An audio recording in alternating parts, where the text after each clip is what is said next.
You're doing a great job. Okay. You all set, honey? Okay. Oh, you want us to start again? Does everyone mind saying the pledge again? Okay, here we go. Take two.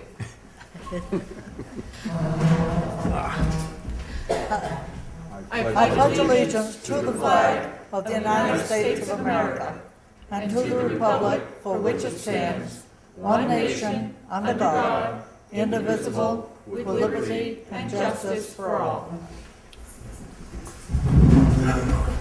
Okay, prior to our next item on our agenda, I would like Lorraine, please, to say a few words. Okay.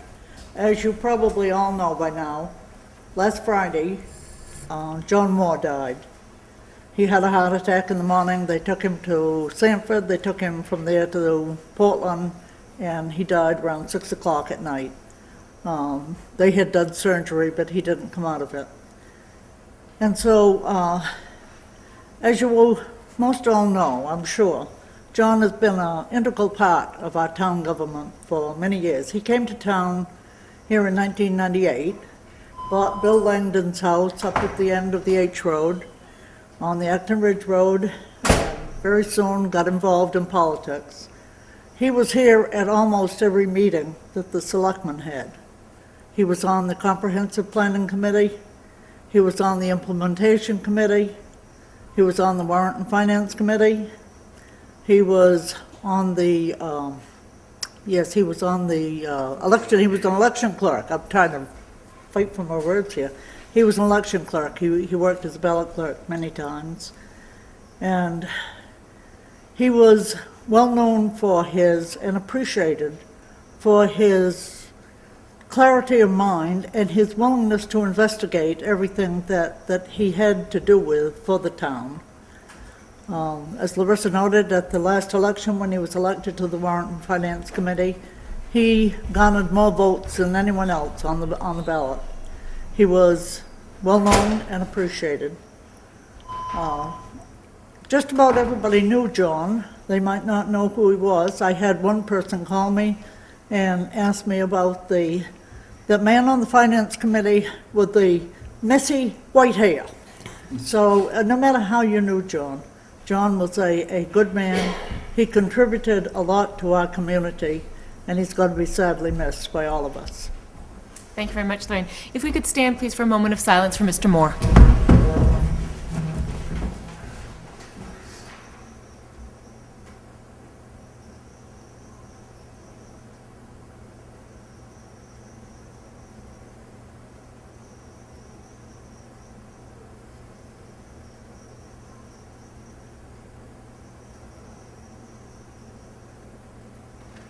Thank you.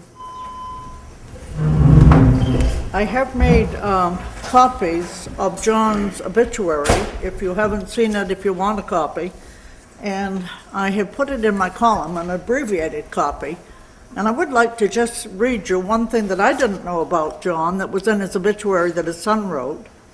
He had a passion for auto racing, and in the 1960s was an active member of the Sports Car Club of America. He was known for his Porsche racing car and his modified VW bus, with which he brought the race car to and from the races. And I thought that was interesting. It was hard for me to take the John Moore I knew and see him as a racing fan, but that's what he says he was. But you could see him modifying a VW bus to pull a Porsche. That's true. Absolutely. That's great. Wonderful. Thank you, Lorraine, very much. How old is he? 76? 76. He's just slightly younger than I am. So, thank you, Lorraine. All right, I make a motion, we approve the agenda as written. Second. Any discussion? All in favor? Aye. I make a motion, we approve the minutes of the last meeting. Second. Any discussion? All in favor? Aye. We have no old business. Moving on to new business. We have an updated personnel policy. There have been a couple of changes that were encouraged by the newly formed policy committee, and anyone who is interested in reading this personnel policy, it will be available, of course, within the town hall. Do you gentlemen wish to discuss anything about the policy prior to adopting the amendments? No? Okay. I make a motion, we accept the personnel policy as written. Second. Any discussion? All in favor?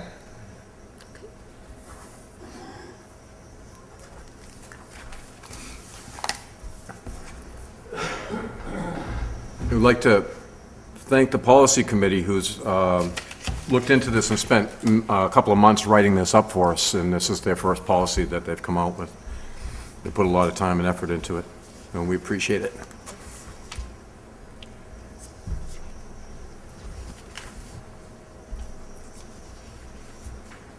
Next item is, we have a couple of quitclaim deeds for properties that were purchased back by their owners through the right of redemption period following foreclosure.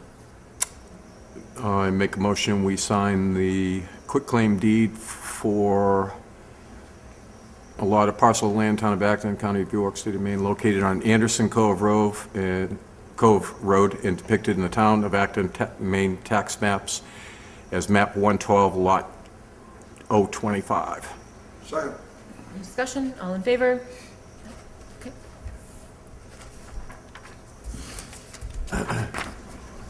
And can we get a witness? We need 2 witnesses, please. Paul and Ray, would you be willing to witness?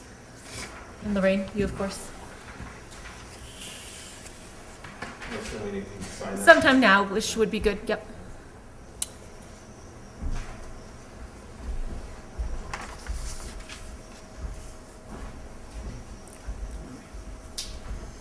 The witnesses. And hang on, we got one more. Yep.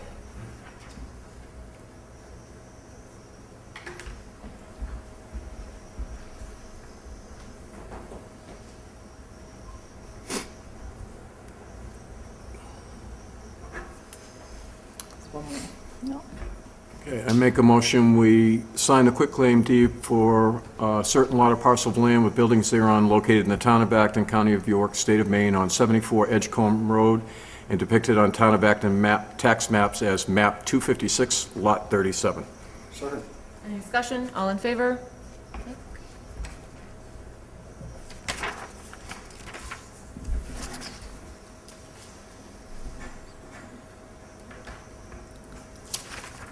Go.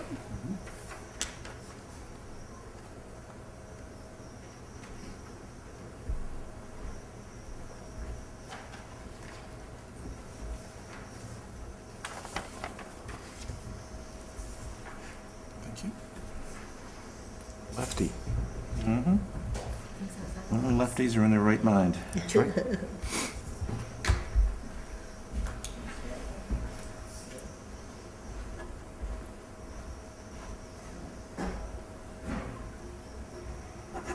Thank you, gentlemen. Okay, next item on the agenda, we have been asked to include the Acton Ambulance Association on our agenda, and we have their president. Would you like to come on up?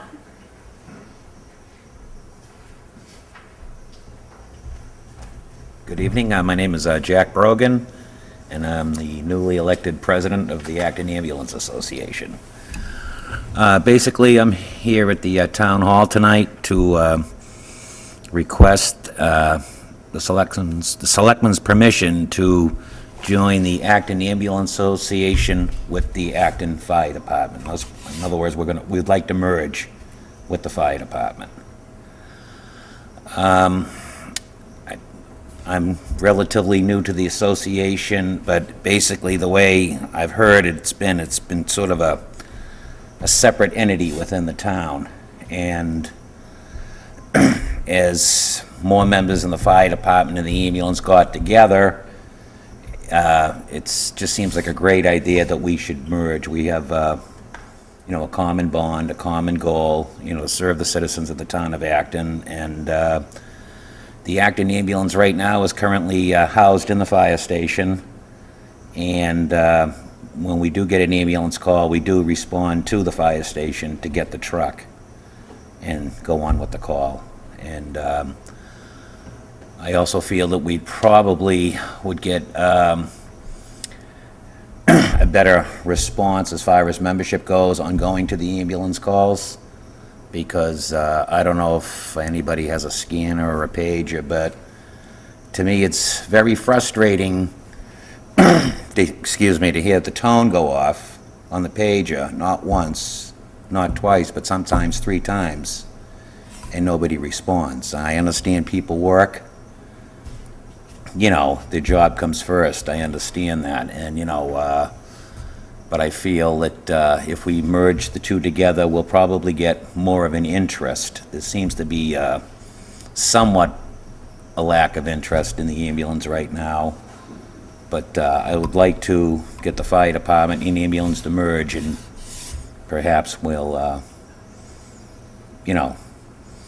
generate more interest and get more people involved with the fire department and the ambulance. So that's something that, of course, would need to go to town meeting Okay? to be discussed with the town as a whole, and with something this large, some public hearings would need to take place prior to town meeting, certainly, to answer some questions and find out what people's concerns would be, and any suggestions they might have to make that happen more smoothly. All right, great. All right, well, thank you for your time. Hold on, guys. We have any other business at the end for, you have questions for Mr. Brogan? No. Then So we'll we'll wait till hold the until end. the end. Okay. Okay? We've got a few more things we gotta take care of first. Okay. Last on our list is, unfortunately, we do need to appoint the agenda. As I said, unfortunately, we did lose Mr. Moore, and he was active on many committees, including the Warrant and Finance Committee. And we have put up on Monday requesting interest in somebody who would be willing to try to take his place on that committee, which will be some very big shoes to fill. And we had one person submit interest, and we would like to get him appointed so that during budget season, we have a full board. I make a motion, we appoint Charles Heffron to the Warrant and Finance Committee. Second. Any discussion? All in favor? Okay. All right. Any other, oh, hold on, sorry, guys.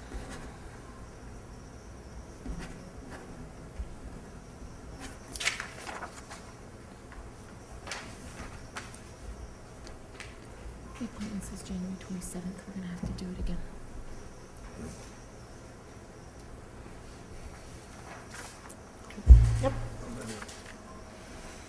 Okay, any other business? Yeah. Bob Anderson.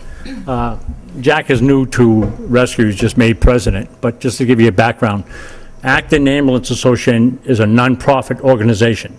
We're strictly run on donations and fundraisers that we have kept going year after year to keep the ambulance service going.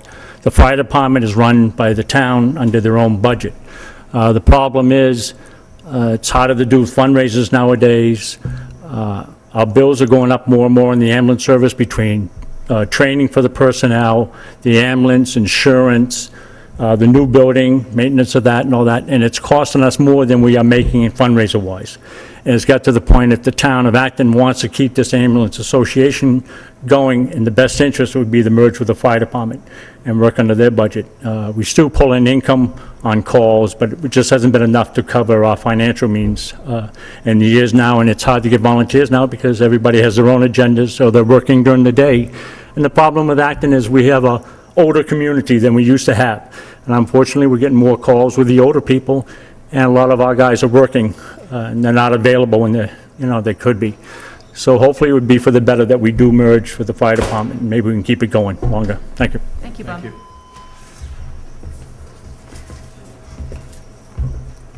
Carl Hodgson. You're right, Bob. It is a private organization. And when that organization was formed, it was formed by members who became members by donating to the organization. And before that ambulance can be run in any fashion other than it is running today, you would have to poll every property owner in this town for a vote, because it takes a vote of the membership to change the way that operates. And if that procedure is not followed, as Bill has already been advised, there will be a lawsuit come down that'll rattle your cages. Thank you very much, Mr. Hodgson. Any other business? There'll be plenty of time to talk about this at public hearings. We'll hold as many as it takes, and if we're not ready to go to town meeting this year because we haven't answered all the questions, then we'll wait and have a special town meeting later on.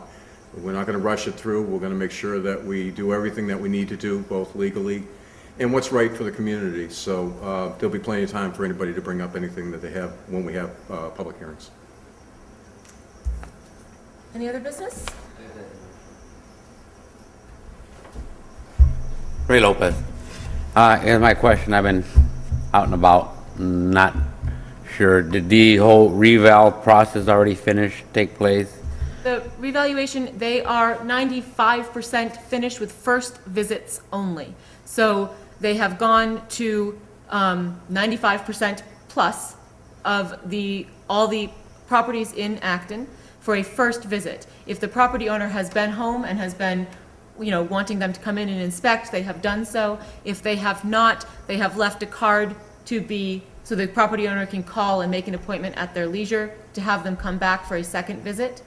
They will start putting in numbers and calculating tables in the next couple of months, and we expect to have hearings and letters, and then hearings rather, go out this summer. So the letters will go out, and so we hope in the end of June, beginning of July, letting property owners know what the revaluation has come up with for an assessment for their property, and then property owners will have the opportunity to meet with the assessing firm to discuss if they feel that that is an incorrect assessment, and to meet with the firm personally in one-on-one conversations. They'll take place here at the town hall over the course of a few days. And after that, we will hope to have some solidified numbers that we can commit with by September 1st. Okay, if memory serves me correctly, I believe that when the beginning of the reval took place, there was a list that was being compiled of people that, they had just shown up at the property, and, because I know that we had placed our name on that list. Is that list of people going to be called by these people to make an appointment? Or is it up to us to call them to make an appointment, being that we already submitted and being put on a list to have that second meeting come up? I am not sure what list you're referring to, Mr. Lopez, but the idea is that, yes, property owners did a list go with you guys? I have a regular list going all the time, which I give regularly to O'Donnell and Sons. So O'Donnell So if has, Ray was on the list, then his name has already gone to O'Donnell. so O'Donnell knows that he would like to schedule a second appointment? Right. Is O'Donnell going to contact Mr. Lopez? This is what I do, I give them Lopez's number for them, Okay. rather than for me to be the middleman. Okay. I give. That's what I was just wondering, because I knew Right. that there had been a list that Yeah. was being compiled. Let me call John tomorrow, John O'Donnell, he's the owner of the company, and find out what's happening with that list. Thank you. Okay? Any other business? Okay, we have some announcements to be made. Bill, you've got a big announcement in your department? As far as the transfer station is concerned, we have now hired a superintendent that is taking the place of the original supervisor and foreman of the transfer station. Bob Mann has agreed to come on board as the superintendent of the transfer station. And for everyone that missed Roger Lewis and his winning ways, Roger will be back at the compactor on Wednesday, the March 2nd. March 2nd. We expect that the operation of the transfer station will be a little smoother than it's been in the past, since everybody on site is now an Acton employee. And there won't be any reason to call somebody that's off-site with a question or a problem and have him in turn pick up the call in the middle of the night and then deal with it the next day. So, starting the 1st of March, this will all take effect. Excellent. I'm curious, so if anybody has any questions about this, I'll be glad to, yes, Ray? Come up here so we'd be on camera.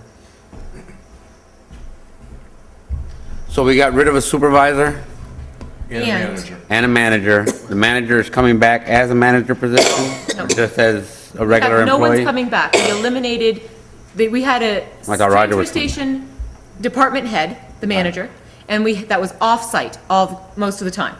We had a transfer station supervisor that was on-site.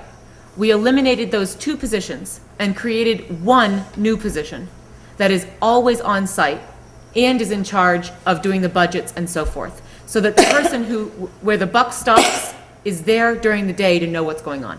And what was the savings getting rid of the 2 people and just hiring the 1? About $4,000. So 4,000? Just that because of the superintendent title?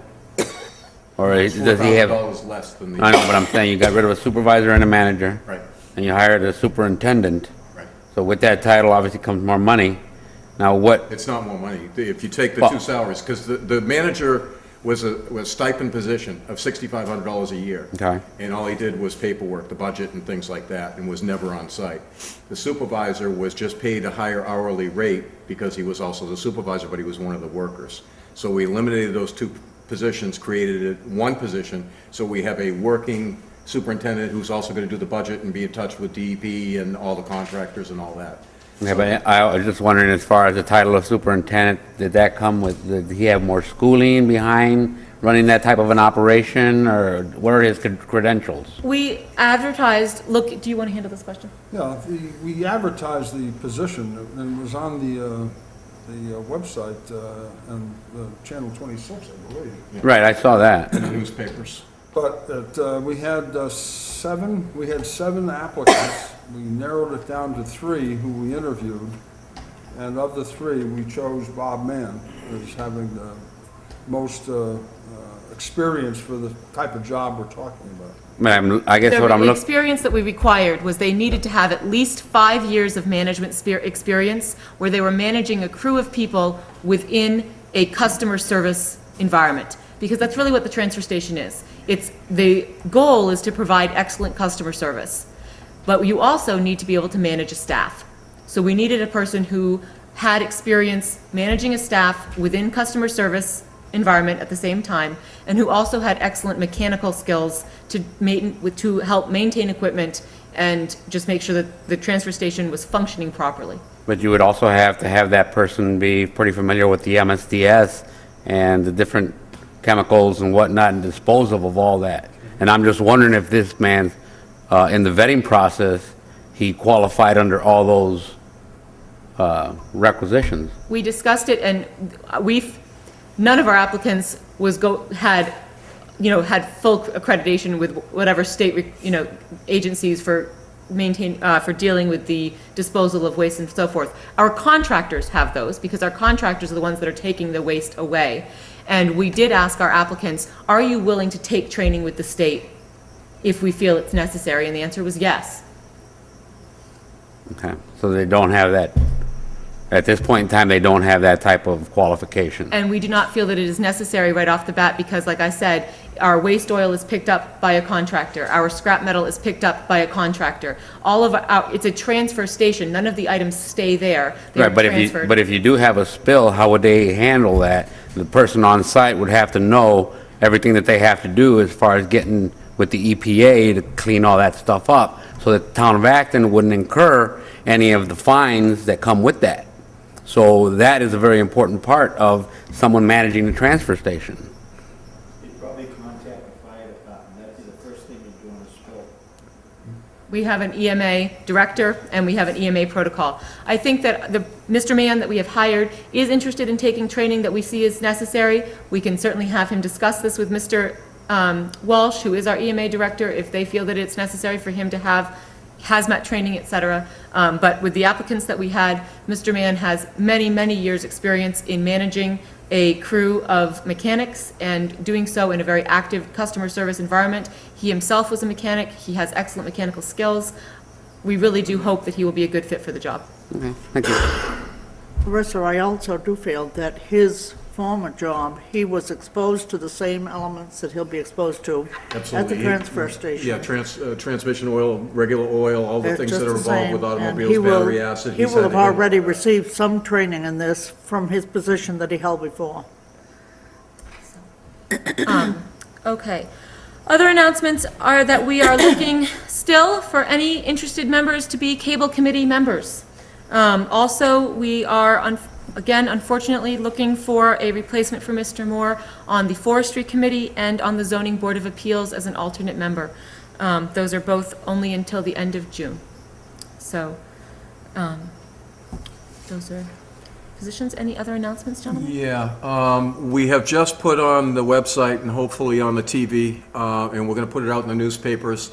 We're looking for the APAT studio manager position. As you know, we put in a gentleman in there when the position opened up, and he was to continue until the end of the budget year. The budget year is over.